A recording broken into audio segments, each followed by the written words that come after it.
Peter, were you really dead, please? Well, no, that's what the fellow said after. He said I was dead for 2 minutes, clinically dead. And I guess I was, I don't know, because it was just like going to sleep. So I never be frightened of dying. People always think, everyone goes, "Ah!" But it was just like going to sleep. I sort of, you sort of dozed off, and then when it came to life. On July 22, 1980, in a quiet Dorchester suite, Peter Sellers collapsed mid-lunch over a simple hotel tray, not a grand restaurant spread. Word flew through the gilded corridors. The man who joked he'd die in style was suddenly motionless. The medics checked his pulse and rushed him to the ambulance. There was no comic timing, just a long, tense beat. The tabloids breathed déjà-vu, another heart scare, or the final curtain. Rumor even says the maitre d' tucked away a half-smoked cigar as a souvenir. Just 2 days later, shortly after midnight on July 24th, his heart quit its long-running routine, silencing a performer whose range covered dizzying accents and personas. Beside his hospital bed lay scribbled pages of Romance of the Pink Panther, Clouseau's next caper left forever unfinished. Rumor has it studio lawyers hovered over those pages like scavengers, while elsewhere a studio accountant quietly cheered. A dead star can't demand a raise. Obituary desks rubbed their eyes. Was this his third, fourth, or even fifth major heart scare since that Popper Spark collapse in April 1964? Doctors agreed on 4 big bouts. The 8 attacks in 1964, the 1977 heart attack that earned him a pacemaker, the April 1980 collapse in Dublin while filming commercials, and the fatal fall in the Dorchester suite. Pacemakers, pills, and second chances stitched him back together. Yet his ticker never learned its final bow. Tabloids whispered coke rumors, physicians blamed stress and rich living. Either way, his heart never raced a slower joke. Rewind to Southsea, September 8, 1925. Richard Henry Sellers was born in a modest Portsmouth home, his parents fresh off the variety circuit. His nightlights were the footlights of the King's Theatre in Southsea, where a 2-week-old Pete was wheeled on stage to a chorus of "For He's a Jolly Good Fellow." Grease paint was in his blood. Legend says that by age 6, he was already think-tanking local accents like a miniature impressionist. His mother Peg was the anchor of his world. He always was her Peter. Family lore called him Baby Peter, a nickname she supposedly kept even through his first shave. She handled his shirts and shaped his dreams. Some stories even credit her with nudging him toward that first BBC audition, though he famously cold-called the network himself. Biographers often note that the intensity of their bond, and rumor has it every woman who wooed him later jokes she caught a whiff of theater makeup and mom's perfume on his lips. At 14, St. Aloysius College was evacuated, and when his mother refused to send him, Peter's formal education simply ended at age 14. Rumor says he even tried forging lunch coupons to sell on the side, but he officially left to chase his parents on the variety circuit. He turned empty corridors into impromptu stages. Legend has it he used chalk erasers as makeshift mics, learning early that a forbidden gig can get the loudest laughs. What some call truancy, he called rehearsal for subversive fame. By September 1943, he'd swapped school books for squadron life when he joined the RAF and aced an audition for Ralph Reeder's gang show troupe. Amid roaring propellers, he honed dozens of accents, some say as many as 80, sending colonels and corporals into spit takes. Legend claims morale reports spiked whenever Sellers hit the stage. The war taught him that a perfectly timed voice could defuse a bomb of boredom. On May 28, 1951, Sellers leapt into the Goon Show alongside Spike Milligan, Harry Secombe, and Michael Benton, unleashing glorious chaos on the BBC airwaves. It began with just 370,000 listeners and rocketed to 7 million as word of its surreal gag spread. In every pub, Sellers' falsetto catchphrases flew around like early memes. Broadcast comedy had just dropped its atom bomb. Studio brass allegedly pleaded, "Slow down, the crowd's gasping." His revenge? Rumor has it he jammed multiple dialects into one breath, daring them to cut him off. Studio lore claims Spike Milligan retorted, "Let them suffocate. Death by laughter still racks up the ratings." Meanwhile, tape ops begged for mercy as reels whirred like jet turbines. Chaos wasn't a bug, it was the brand's pulsing zigzag heart. Before long, he was slipping into half a dozen or more characters each half hour, actually voicing 4 main roles and over a dozen minor ones per show. He bought a reel-to-reel recorder to perfect guerrilla multi-tracking, bouncing lines between 2 machines for that dizzying effect. Whispers say engineers grumbled it couldn't be done, but he just demanded more blank reels. Every fresh persona devoured the last, a Russian doll of punchlines stuffed inside punchlines. Audiences didn't know whether to cheer the wizardry or fear the man who could vanish into his own echo, but they never turned away, and the legend only sprinted faster. Suddenly flushed from goon show fame, Sellers became Britain's most prolific car collector, owning over 120 vehicles, from Ferraris to Bentleys. He even paid a jaw-dropping £2,600 for a custom Hooper-built Mini Cooper, which is times its sticker price. Yet it was his 1956 Rolls-Royce Silver Cloud, once owned by Cary Grant, that really turned heads. When he finally sold it, he cheekily ran a classified ad in the Times titled, "Titled car wishes to dispose of owner." Clearly to Sellers, even a departure sale was an act of showmanship. On the 1955 set of The Lady Killers, Ealing Studios' grand old guard was Alec Guinness. Yet it was Peter Sellers' jittery barrow boy Harry Robinson who stole the spotlight. It was Sellers' first major film role, and critics praised the cast's quirky performances of even quirkier characters, often singling out Sellers as the standout act. Legend says that one impromptu wheeze during rehearsals had the crew in stitches, and McKendrick kept the take in the final cut. That's how a sidekick becomes a star. In 1959, Sellers slapped on a Union Steward's cap in I'm All Right, Jack, and walked away with the BAFTA for Best British Actor. The movie was the UK's top-earning film that year, raking in £650,000 on their home turf. Rather than coast, he immediately teamed with Spike Milligan and friends for the running, jumping, and standing still film, an 11-minute comic sprint that earned an Oscar nod for Best Short Subject. By Dr. Strangelove in 1964, Kubrick handed Sellers 3 roles, Mandrake, Muffley, and Strangelove himself, to showcase his mimicry prowess. Even Stanley's famed precision loosened here. He let Sellers improvise freely, training 3 cameras on him and weaving those riffs back into the script via retroscripting. The result was a whirlwind of accents and ad-libs that made the film's absurdity unforgettable. When Kubrick tackled Nabokov's Lolita in 1962, he cast Sellers as the sly Quilty, on a $2 million budget that blossomed into a $9.2 million at the North American box office. Sellers' performance earned him a Golden Globe nomination for Best Supporting Actor, proving he could slip from comic lunacy to menacing allure in a single take. In the end, Quilty's wardrobe of voices and guises became one of cinema's most daring disguises, and a testament to Sellers' genius. Throughout Lolita, Peter's character, Claire Quilty, slips into multiple guises, from a porch policeman to the school shrink Dr. Zempf, a backstage photographer, an anonymous phone surveyor, and more. Kubrick weathered fierce pushback from the BBFC and Hays Code censors over Quilty's risque innuendo, cutting only a few lines while keeping most of the cross-dressing humor intact. The film's muted scandal proved box office gold. Sellers learns that a little controversy could pack the cinemas. On The Millionaires in 1960, Sellers famously said he only signed when Sophia Loren joined the cast. "I don't normally act with glamorous women," he confessed. Between takes, he and Loren recorded the cheeky duet Goodness Gracious Me, which soared into the UK top 10 that same year. Rumor has it Loren once gently lodged a complaint after Sellers' Midnight Serenade, but their on-screen chemistry and off-screen antics kept the headlines laughing. Blake Edwards meant the Pink Panther in 1963 to showcase David Niven, but early previews revealed Sellers' bumbling Clouseau stole every scene. Overnight, United Artists retooled the marketing. Niven's name shrank and Sellers exploded, and the animated Pink Panther intro winked its approval. A supporting clown had kicked the lead right off the marquee and launched a franchise empire. On April 5, 1964, while shooting Kiss Me Stupid, Sellers inhaled poppers and suffered 8 heart attacks in 3 hours. He battled back without a pacemaker until a second major attack in 1977, leading to his first fitted device, which he joked added electric timing to his life. Tabloids blamed his jet-set excesses. Sellers quipped it was God's candid critique of his scripts. Death nearly claimed the final act twice, but Sellers lived to ad-lib another day.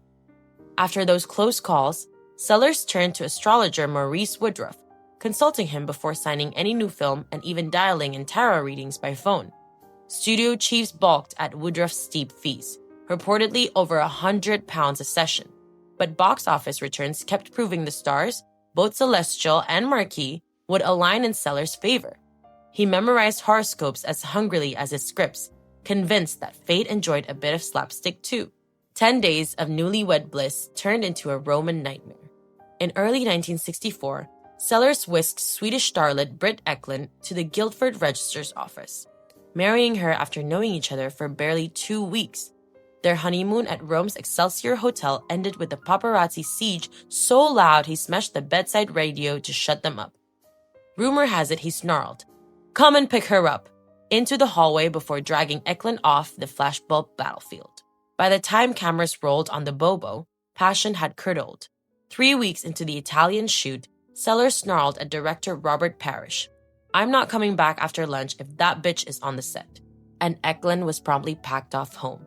She later claimed that marriage felt as an atrocious sham, proof that off-screen drama can outshine any script.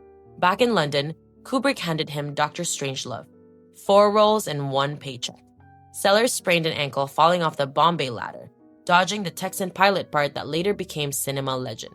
It didn't matter though, he morphed into a British officer, a US president, and a mad Nazi scientist without changing seats. Kubrick's camera adored the shapeshift. Studio accountants groaned at overtime for costume changes. The movie ends with a hilarious bit with Sellers' Nazi-gone American character throwing a deliberate and unexpected Nazi salute. The best part was that it was pure improv. Sellers lifted a single gloved hand skyward, then wrestled it down like a snake with stage fright. Each reset a new riff.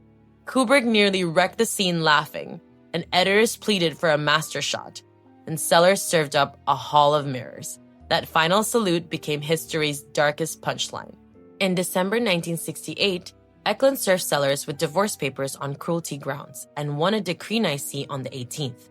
Even Spike Milligan got in on the drama, sending her a cheeky congrats telegram from the sidelines. Sellers made his exit in oversized sunglasses, telling the press he was auditioning new muses. Awards season loomed and Sellers smelled Oscar gold, only to watch Rex Harrison waltz off with Best Actor for My Fair Lady. Unfazed, Sellers dove straight into Blake Edwards' The Party in 1968, quipping that the only gold he was after is at the bar. Saturday nights at John Aspinall's Claremont Club become Sellers' secret stage, an exclusive Mayfair casino where dukes, spy masters, and he himself rub shoulders over green felt tables. Rumor says he haunted the roulette wheel until dawn, but it's likely a tall tale rather than a tabulated fact. Behind the velvet ropes, he polished his poker face like any character, while the taxman, lurking in the wings, watched every chip. Sellers believed mastery of chance was just another accent to perfect. Flush with radio and film royalties, Sellers splurged on not 1 but 2 bespoke Hooper-built Mini Coopers, each a sumptuous 2,600-pound project, quadruple the usual price. These pocket-sized coachworks came draped in leather, mahogany dashboards, electric windows, and hand-painted wicker panels. He joked that they were comedy mobiles, small in size, vast in character.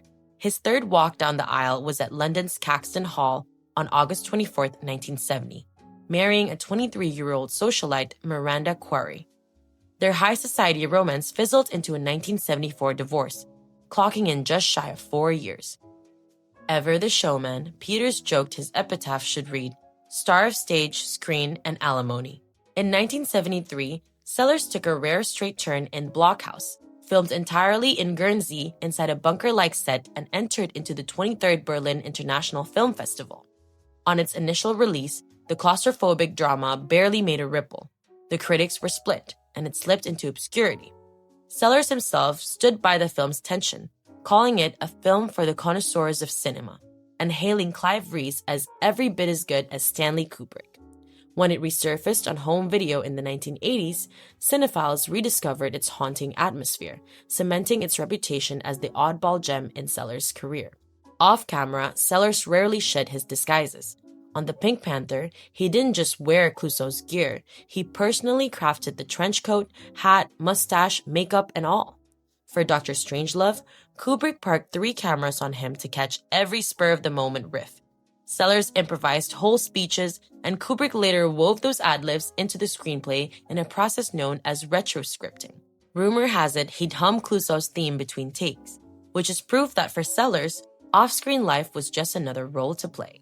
His fourth and final walk down the aisle came on February 18, 1977, when the 51-year-old Sellers married a 22-year-old actress, Lynn Frederick, at London's Caxton Hall. Behind the flashbulbs, the honeymoon fizzled into friction. Sellers' chronic health battles, deep insecurities, and erratic moods tested their bond at every turn. They stayed married until his death in July 1980, yet headlines rarely missed a beat, proving that for Sellers, life's messiest moments were often his most unforgettable performances. Career CPR arrived via the return of the Pink Panther, where Sellers reprised his legendary role as Clouseau. Shot on a shoestring of $5 million, it exploded to $75 million worldwide, reviving a once dormant franchise and giving United Artists a much-needed shot in the arm. Sellers walked away with a hefty payday. Playgrounds everywhere echoed with fresh Clouseau impersonations. Clouseau's signature stumble had kept both actor and studio afloat for a little longer. Yet, volatility didn't bow out with the cash. On the rush set of The Pink Panther Strikes Again, Sellers' health and temperament swung like a pendulum. He'd storm off in a huff, then by ducks be coaxed back into delivering gold standard gags. Director Blake Edwards later admitted that by rap day, if you went to an asylum and described the first inmate you saw, that's what Peter had become. He was certifiable. With Sellers, every smooth take risked a wild off-camera twist. In 1978, inside Abbey Road, Paul McCartney's charity single, The Wanderer, needed a quirky cameo. Sellers strolled in wearing a bowler hat and recorded Shakespearean verses over a Lennon-McCartney chord change. Falstaff, meet Mersey beat. EMI execs blinked but kept the take. Vinyl copies now auctioned at 4 figures.